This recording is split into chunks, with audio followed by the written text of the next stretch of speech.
Drop an egg into the sink, and the results will surprise you. Everyday products you use can turn into something entirely different.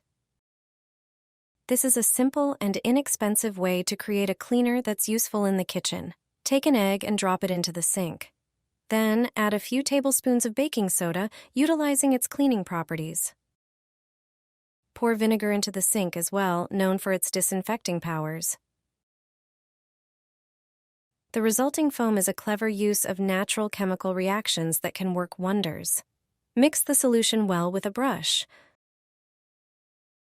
Pour boiling water into the sink afterward. Let the ingredients in the mixture do their magic for a while. Then, rinse everything with warm water and watch how effectively it cleans and disinfects.